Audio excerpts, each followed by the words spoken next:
Assalamualaikum warahmatullahi wabarakatuh. Kita lanjutkan pertemuan yang kemarin ya dalam mata kuliah Teknik Penyusunan Perundang-undangan.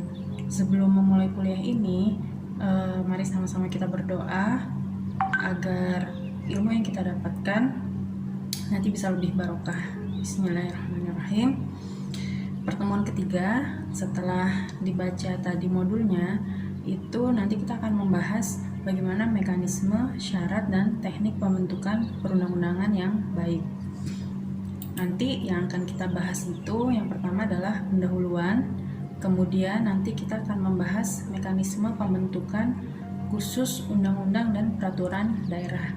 Kalau yang di pertemuan pertama kita sudah bahas hierarki ya, hierarki peraturan perundang-undangan dari undang-undang dasar, undang-undang, sampai ada peraturan pemerintah, peraturan presiden, perda, dan peraturan perundang-undangan yang lain. Tapi yang akan kita bahas di sini akan kita batasi menjadi dua, hanya undang-undang dan peraturan daerah. Kemudian yang ketiga nanti kita akan juga bahas tentang syarat dan teknik pembentukan peraturan perundang-undangan yang baik.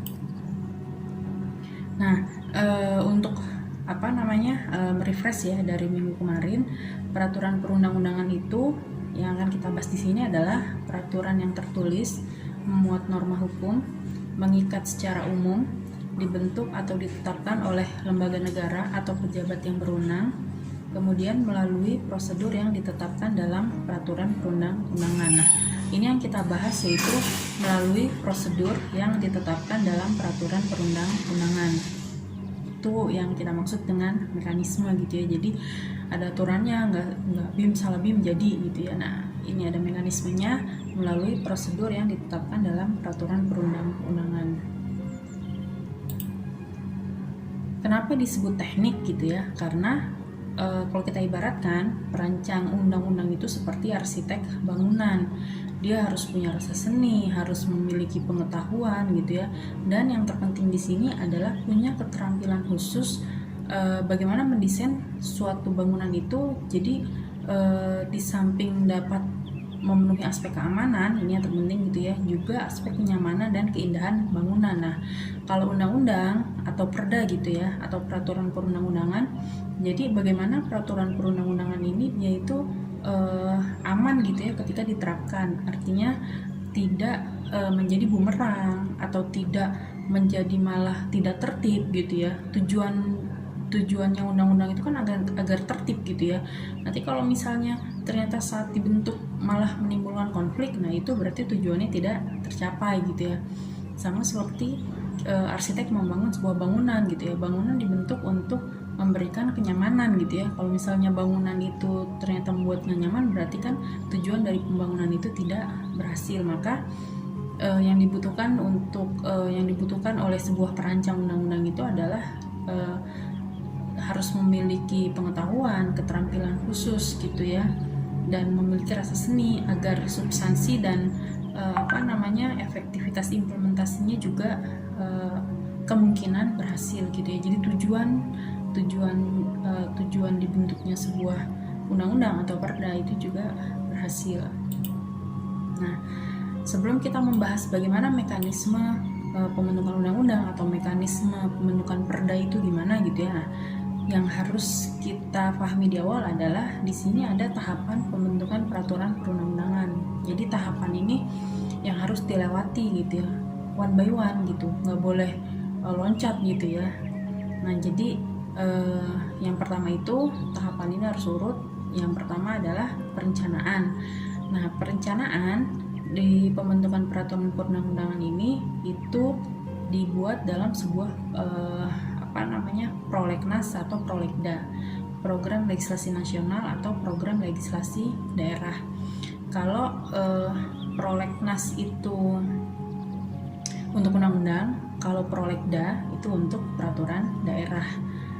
Prolegnas itu isinya adalah skala prioritas program. Jadi namanya skala prioritas itu isinya adalah daftar dalam 1 tahun atau dalam 5 tahun rancangan undang-undang apa aja nih akan kita bahas gitu ya selama 1 tahun atau 5 tahun ke depan gitu. Jadi kalau yang namanya perencanaan kan kita nanti akan lebih bisa memanage dengan baik gitu ya. Jadi masa sidang ini akan selesai pembahasan sekian rancangan undang-undang atau rancangan perda gitu ya. Targetnya dalam 2 tahun atau 3 tahun itu nanti akan selesai gitu ya. Walaupun misalnya dari 10 rancangan perda yang ada dalam prolegda dalam 1 tahun itu hanya berhasil selesai dibahas hanya 2 perda atau 3 perda gitu ya. Nah itu kan soal implementasi gitu. Tapi untuk bab prolegnas dan prolegda itu nanti akan kita bahas lebih lanjut di bab khusus ya. Nanti ada khusus tentang prolegnas dan prolegda. Nah kita ini bahas dulu tahapan pembentukan peraturan perundang-undangan. Jadi tadi perencanaan dalam bentuk prolegnas atau prolegda. Kemudian setelah perencanaan itu penyusunan. Nah penyusunan ini dapat berasal dari eksekutif ataupun dapat berasal dari legislatif. Kemudian setelah penyusunan ada pembahasan dan pengesahan. Nah sama dilakukan bersama-sama oleh eksekutif bersama legislatif. Nanti kalau misalnya sudah disetujui pembahasannya, nah kemudian disampaikan oleh pimpinan legislatif kepada pimpinan eksekutif untuk disahkan menjadi undang-undang atau perda. Kemudian setelah disahkan, diundangkan atau di pengundangan gitu ya. Nah pengundangan ini di lembaran negara atau tambahan lembaran negara atau tambahan berita. Maksudnya adalah lembaran negara ini setiap orang dianggap telah mengetahuinya gitu. Jadi kalau misalnya kalian lihat nih ada undang-undang, di bawahnya kan ada pasti lembaran negara nomor sekian gitu ya. Nah itu dianggap undang-undang ini sudah disosialisasikan ke seluruh masyarakat Indonesia dan dianggap sudah tahu gitu ya. Jadi nanti nggak ada alasan misalnya masyarakat di pedalaman gitu ya, wah tidak boleh menebang hutan ini gitu ya, karena ada aturannya di undang-undang kehutanan misalnya. Nggak boleh misalnya masyarakat ngasih alasan kita tidak tahu ada undang-undang gitu ya, nggak bisa, karena undang-undang ini sudah diundangkan dalam lembaran negara. Artinya seluruh masyarakat Indonesia walaupun dia tinggal di pelosok sekalipun itu dianggap sudah tahu gitu ya.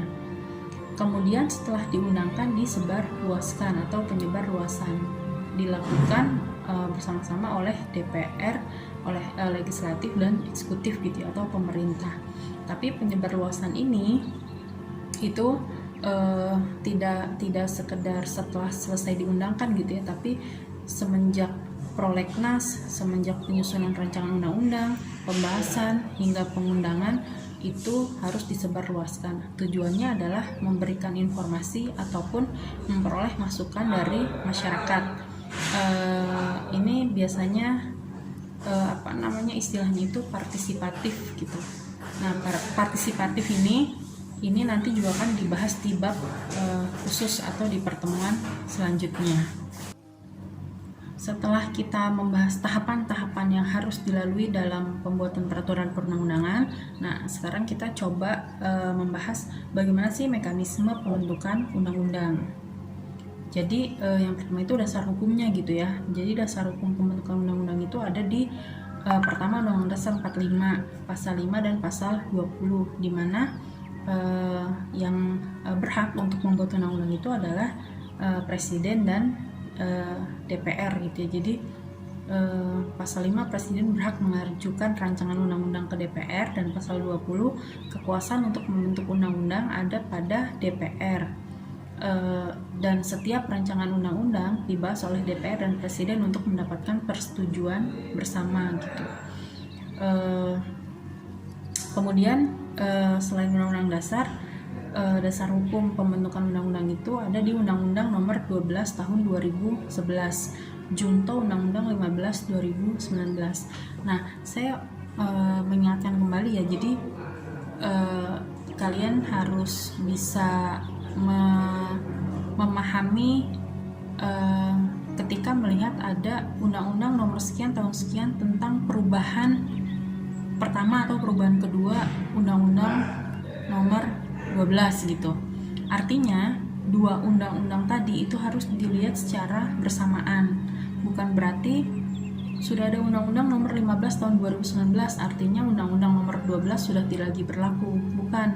Kalau itu namanya bukan perubahan, tapi memang sudah tidak berlaku. Kalau sudah tidak berlaku ya sudah, lihat aja di undang-undang yang paling baru. Tapi kalau undang-undang perubahan itu berarti undang-undang itu harus dilihat dua-duanya gitu. Jadi kalau misalnya udah ada Undang-Undang Nomor 15 Tahun 2019 tentang perubahan gitu, itu artinya juga harus melihat Undang-Undang Nomor 12 Tahun 2011, karena di Undang-Undang Nomor 15 Tahun 2019 itu yang dicantumkan hanya undang-undang yang berubah atau undang-undang yang dihapus atau undang-undang yang ditambahkan. Jadi tidak dari pasal 1 sampai pasal akhir, tapi hanya pasal-pasal tadi yang berubah gitu ya. Berarti lihat pasal satunya mana atau pasal yang tidak berubah, lihatnya di Undang-Undang Nomor 12 Tahun 2011. Jadi kalau ada undang-undang perubahan itu masih satu kesatuan dengan undang-undang yang lama. Nah, nanti silakan dibuka di di folder pertemuan pertama juga sudah kita upload ya Undang-Undang Nomor 12 dan Undang-Undang Nomor 15. Nanti bisa dicek di pasal 16 sampai pasal 23. Tapi ini dilihat dari dua undang-undang ya. Kemudian pasal 43 dan pasal 51 dan pasal 65 sampai pasal 74. Itu tentang mekanisme pembentukan undang-undang. Nah, selain di Undang-Undang 12 junto Undang-Undang 15 tahun 2019, dasar hukum pembentukan undang-undang juga bisa dilihat di Undang-Undang Nomor 17 Tahun 2014 tentang MPR, DPR, DPRD, dan DPD serta perubahannya. Nah, Undang-Undang Nomor 17 Tahun 2014 ini juga sudah ada 3 perubahan. Terakhir perubahan kemarin tahun 2019. Nah, 3 undang-undang itu juga harus dilihat secara satu kesatuan. Nanti bisa dicek di pasal 162 sampai pasal 173 Undang-Undang MD3. Nah, jadi tadi dasar hukum ya. Nah, sekarang kita akan membahas bagaimana alur atau proses pembentukan undang-undang. Jadi yang pertama masih ingat kan yang tadi kita bahas tentang tahapan ya? Tahapan dimulai dari perencanaan. Nah, kalau misalnya kita lebih lanjut membahas tentang alur atau proses pembentukan undang-undang gitu ya, berarti kita juga mulai dari perencanaan. Kalau undang-undang tadi kan perencanaannya itu melalui prolegnas atau program legislasi nasional. Nah, prolegnas ini disusun oleh DPR, DPD, dan pemerintah atau presiden dan jajaran kementeriannya gitu ya, untuk jangka menengah dan tahunan berdasarkan skala prioritas pembentukan rancangan undang-undang. Itu nanti ada di pasal 16 Undang-Undang Nomor 12 Tahun 2011, tapi sudah dijunto di pasal 20 Undang-Undang Nomor 15 Tahun 2019. Nanti silahkan dicek. Kemudian setelah ada di prolegnas gitu ya, itu kan isinya hanya judul-judul rancangan undang-undang gitu ya. Nah, rancangan undang-undang yang ada di prolegnas itu yang akan dibahas menjadi undang-undang itu bisa berasal dari DPR, presiden ataupun DPD. Kalau baik dari DPR, presiden atau DPD, semuanya harus dilengkapi dengan naskah akademik. Nah, untuk naskah akademik nanti ini akan dibahas secara khusus di bab selanjutnya, dan naskah akademik ini nanti juga akan menjadi salah satu tugas kelompok yang harus dikerjakan dan dikumpulkan gitu ya. Jadi nanti selain naskah akademik, setiap kelompok juga harus mengerjakan dan mengumpulkan pilih salah satu, boleh undang-undang, boleh peraturan daerah. Jadi nanti tugasnya ada 2, naskah akademik dan perda atau naskah akademik dan undang-undang, dan itu saling berkaitan. Nah, jadi kita balik ya. Jadi baik RUU yang berasal dari DPR, presiden ataupun DPD itu harus dilengkapi dengan naskah akademik. Nah, kalau RUU dari DPR itu diajukan oleh anggota DPR atau komisi atau gabungan komisi atau badan legislasi. Kalau RUU itu dari presiden, itu diajukan dengan surat presiden ditujukan kepada pimpinan DPR.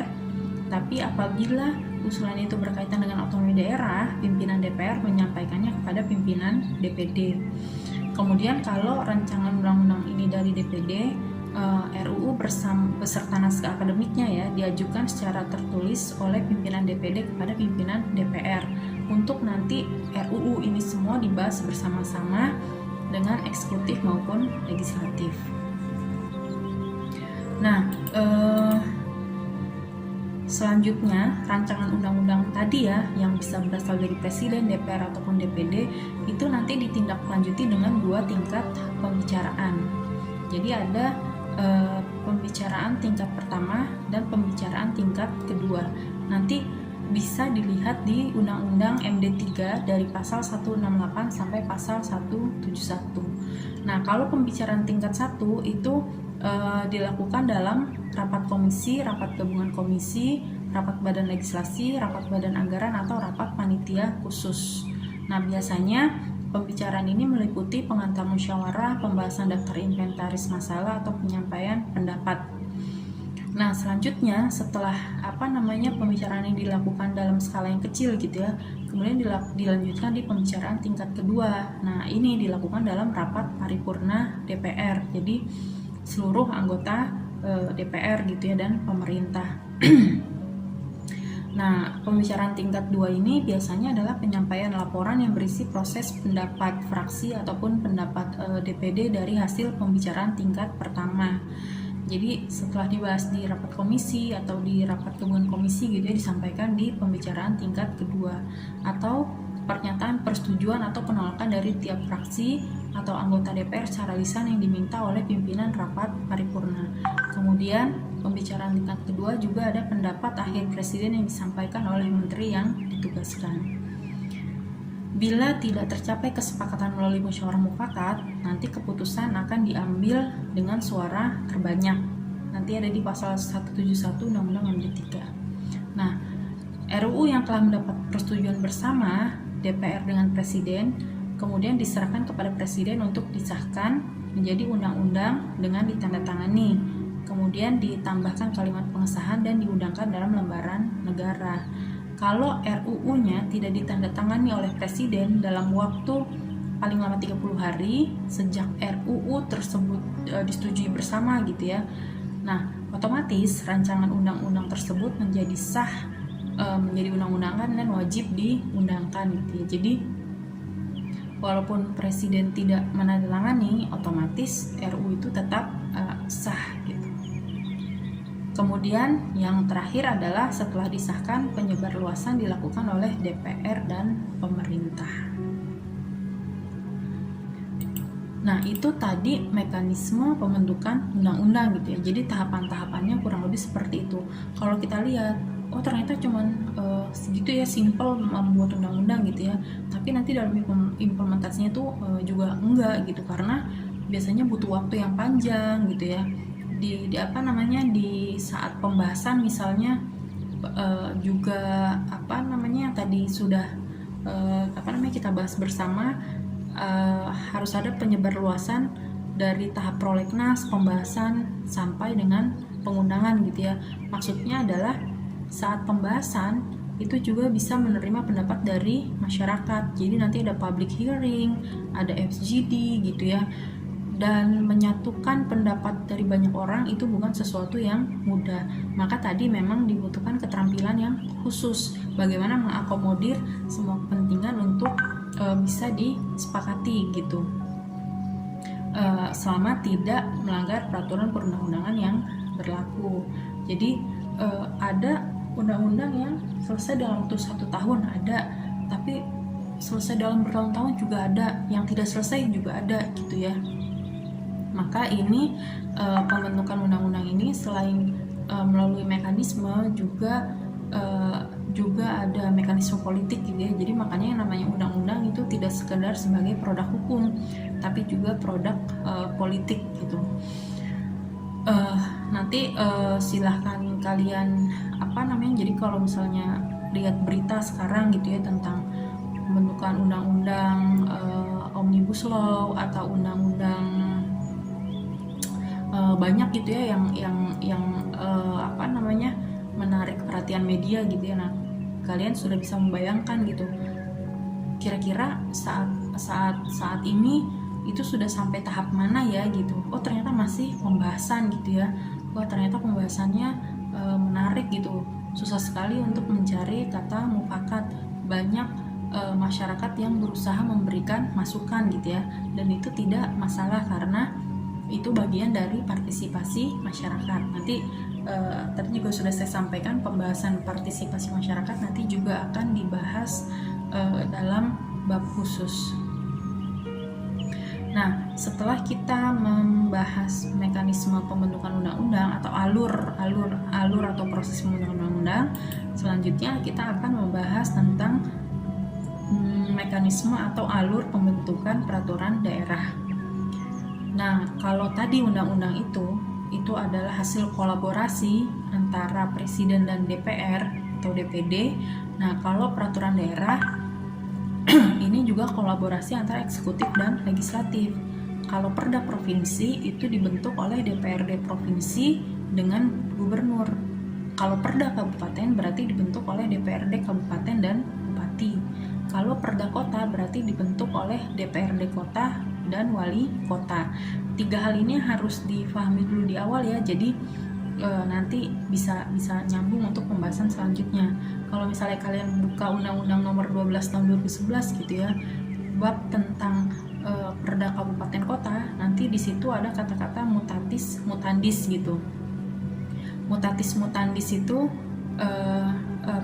mutatis mutandis dengan pembentukan peraturan daerah provinsi. Nah, artinya mutatis mutandis itu diatur sama seperti pembentukan perda provinsi gitu. Tapi lingkup wilayahnya itu berbeda. Wilayah provinsi, wilayah kabupaten dan kota. Kenapa? Kalau undang-undang itu berlaku untuk seluruh masyarakat Indonesia, kalau perda provinsi berarti berlaku untuk satu provinsi.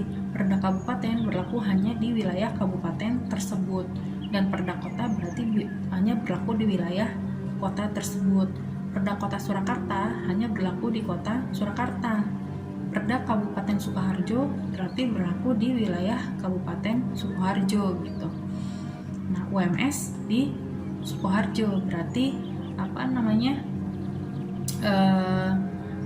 berlaku dalam melakukan sebuah tindakan gitu ya. Misalnya sebuah institusi, misalnya UMS itu harus melihat perda-perda Sukoharjo gitu ya. Misalnya saat mau membangun gedung, nah, itu kan nanti akan ada perda tentang izin mendirikan bangunan, tapi yang dilihat adalah perda Kabupaten Sukoharjo, bukan perda Kota Solo gitu. Nah, kemudian peraturan daerah itu adalah penyelenggaraan otonomi daerah dan tugas pembantuan. Kemudian perda juga merupakan penjabaran lebih lanjut dari peraturan perundang-undangan yang lebih tinggi. Kemudian menampung kondisi khusus daerah. Nah, untuk membuat perda yang baik, perlu diperhatikan sistematika penyusunan perda dan materi muatan perda dengan memperhatikan Undang-Undang Nomor 12 Tahun 2011 yang sudah ada juntonya tadi ya, Undang-Undang Nomor 15 Tahun 2019. Kemudian ada Undang-Undang Nomor 23 Tahun 2014 ini tentang pemerintah daerah, dan undang-undang lain yang terkait.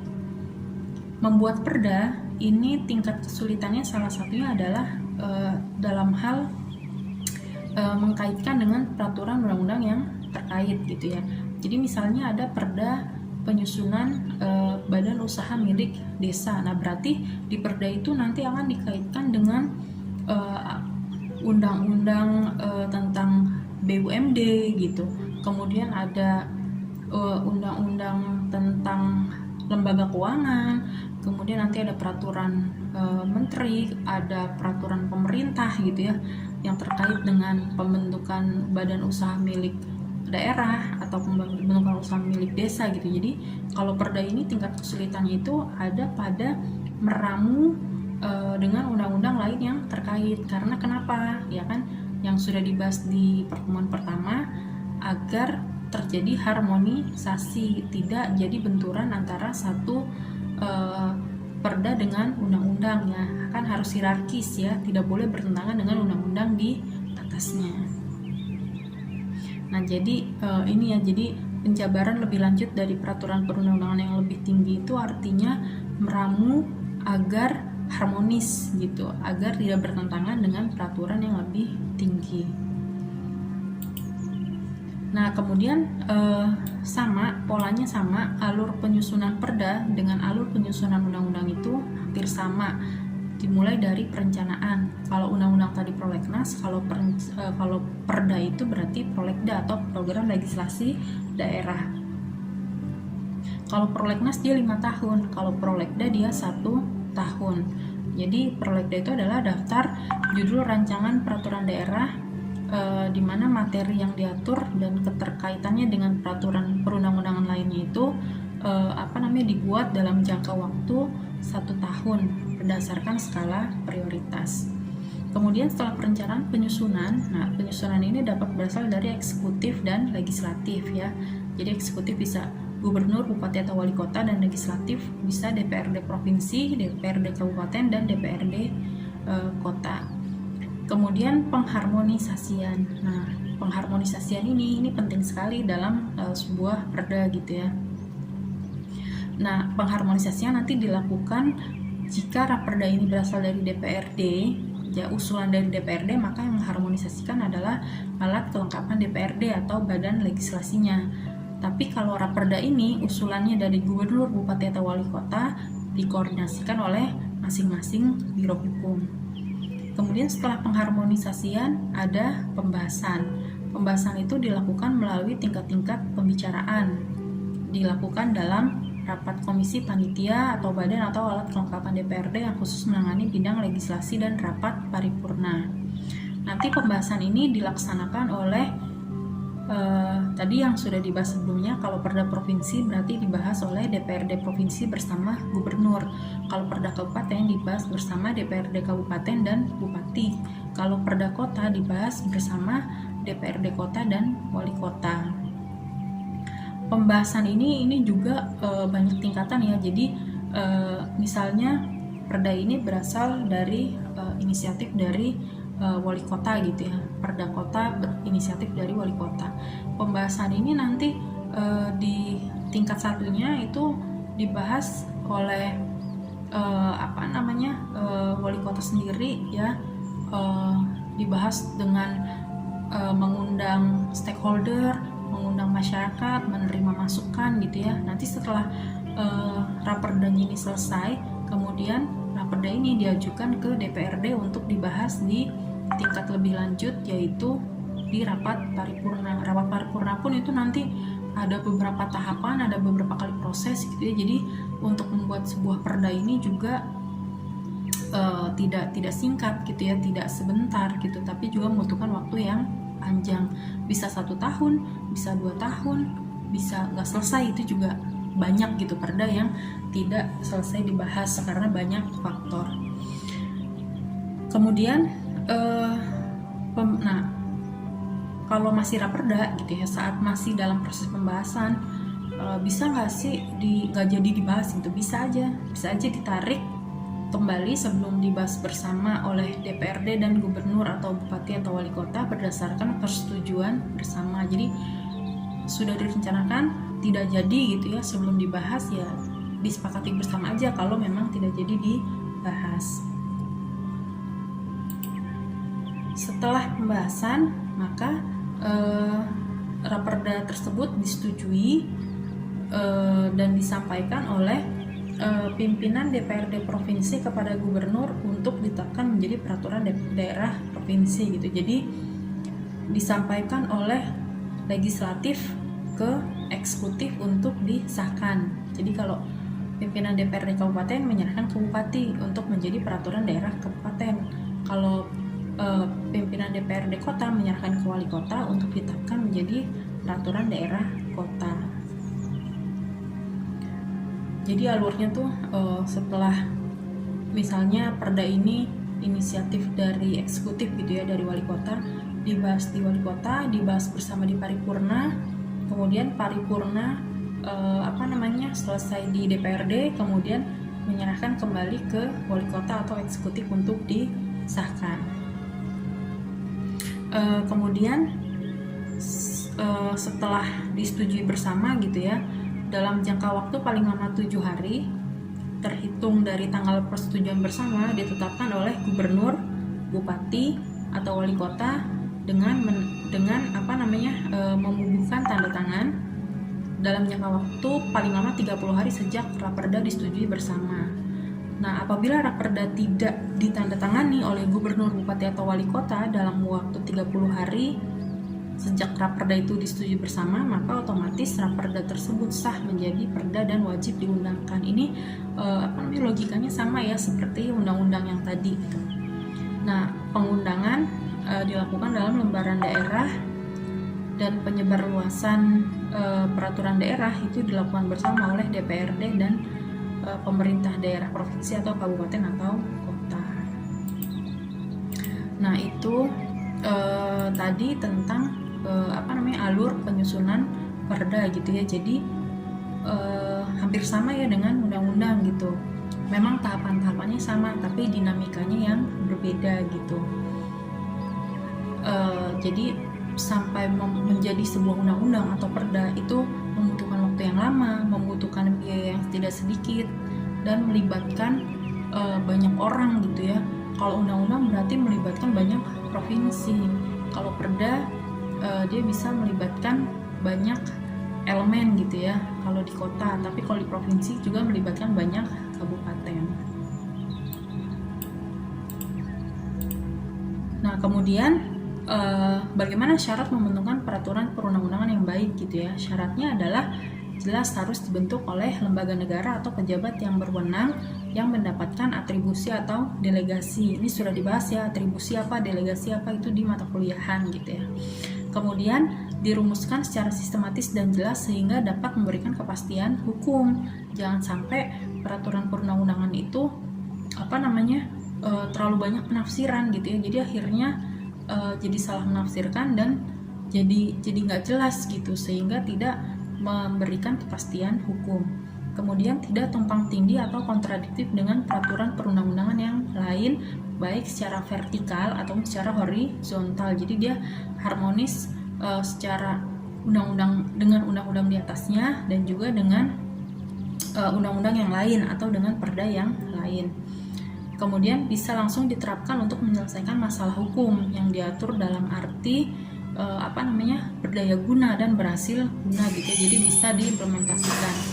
Kemudian syarat yang lain tidak menimbulkan gejolak baik secara politis maupun secara sosiologis. Juga tadi yang kita diskusikan di awal, jangan sampai undang-undang atau perda ini awalnya tujuannya itu untuk menertibkan, ternyata setelah adanya undang-undang atau perda ini malah menimbulkan gejolak gitu ya, baik secara politis maupun secara sosiologis gitu ya. Jadi nggak baik gitu. Nah, selain hal di atas, syarat pembentukan perundang-undangan yang baik juga harus mempertimbangkan pertimbangan filosofis, yuridis, politis, sosiologis, ekologis, ekonomis, kultural, dan religiusitas ya. Jadi menyatukan banyak kepentingan, menyatukan banyak pertimbangan itu bukan sesuatu yang mudah gitu ya. Jadi kalau misalnya kalian para mahasiswa ahli dalam menyusun sebuah peraturan perundang-undangan, itu adalah sebuah keahlian yang langka gitu. Nanti kalau misalnya kerja di kementerian, bisa di biro hukum gitu ya, nanti kan yang disusun itu adalah peraturan perundang-undangan gitu ya. Jadi mata kuliah TPU ini sebagai mata kuliah praktek itu memang urgent gitu, karena ini salah satu keahlian yang harus dimiliki oleh sarjana hukum. Maka yang terakhir adalah teknik pembentukan perundang-undangan yang baik itu harus tepat secara struktur, tepat secara perimbangan, tepat secara dasar hukum, dan tepat sesuai dengan bahasa hukum. Nah, bahasa hukum nanti akan kita bahas di pertemuan selanjutnya, pertemuan keempat ya. Ini juga bisa menjadi salah satu awalan bahasa hukum. Oh, bahasa hukum ini gitu ya. Nah, kalau kalian lebih mendalami, nanti kalian bisa menjadi ahli bahasa hukum gitu ya. Dan itu masih langka, dan kalau kalian mendalami itu bisa menjadi seorang yang yang ahli gitu ya. Nah, itu itu tadi penjelasan ya dari dasar hukum pembentukan undang-undang, alur pembentukan undang-undang, alur pembentukan perda gitu ya, sampai dengan syarat dan teknik pembentukan perundang-undangan yang baik. Selanjutnya akan kita lanjutkan dalam diskusi, dan jangan lupa aktif dalam diskusi karena itu dianggap sebagai presensi di pertemuan ketiga minggu ini gitu ya.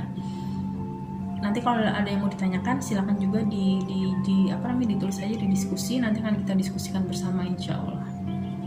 Demikian, sekian dan terima kasih. Wassalamualaikum warahmatullahi wabarakatuh.